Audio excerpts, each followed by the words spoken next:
small reminder lang po sa gustong sumunod for the strategy that I have prepared, which is the enhanced version of entry point.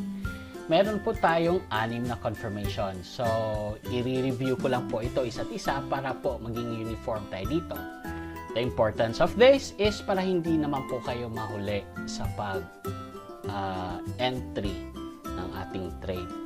So, here I have the AUD CAD, which is i-check natin kung pumasa pa ba sa ating mga confirmation. Number 1, ang retracement ba ng right shoulder niya is umabot ng 618, which is, if we will take our Fibonacci at starting from head to the neckline, nakita natin na bumalik siyang paakyat at inabot po yung 618. So, confirm.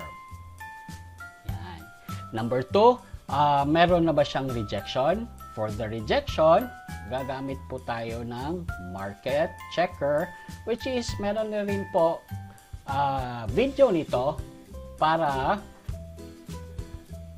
makabit nyo sa inyong trading view. I just watch it in YouTube at nandoon po yung specific guide. So, let's take up our market checker. Ayan. Let's turn it on. Good. So, we have here na nakita natin nakita natin yung triangle na yan, meaning that's the rejection. Now, if you're using MT4, turn on the fractal. Yan din po ang market checker na sinasabi ko. Now, confirm, number 2. Number 3, meron na bang retest? Nakita natin itong red. Yes, meron lang retest. Now, since meron na itong tatlo, we will proceed to 15 minutes. Yan. Proceed na tayo to 15 minutes. On the 15 minutes chart, ang kailangan natin dito is i-turn on natin ang tinatawag na crossover indicator, which is the moving average. Access lang po natin yon, ultimate moving average. Ayan. At makikita natin on the 15-minute chart, malapit na po mag-crossover. So, is this a good sign? Of course. But yet, hindi pa siya nag-crossover. Kaya, dito na tayo ngayon sa number 4. Kaya, hopefully, walang slippage pagbukas ng market mamaya. Since alas 12 na, bubukas mamayang alas 5 ng umaga. So, let's just hope and pray na walang slippage na mangyayari at makapag-entry tayo ng tama. And that's sa ngayon, so far, the confirmation na meron itong AUD CAD is 3 na. So, nandito na tayo sa number 4, then we'll proceed to number 5, then we'll proceed to number 6. As long as pumasa lahat dyan, you take the trade. And that also goes to Euro JPY. Kung mapapansin nyo, meron na ring retest and rejection. Proceed to 15 minutes chart. At i-on natin yung ating moving average. Yeah, the ultimate moving average. Tingnan natin kung merong crossover. Wala pa rin. And it is, as we could see, parang papunta na rin siya doon. So, hintayin din natin ito. Euro JPY, don't forget.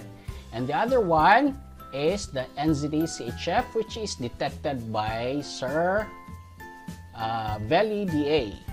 Dito naman, ang kulang lang niya dito is the retest.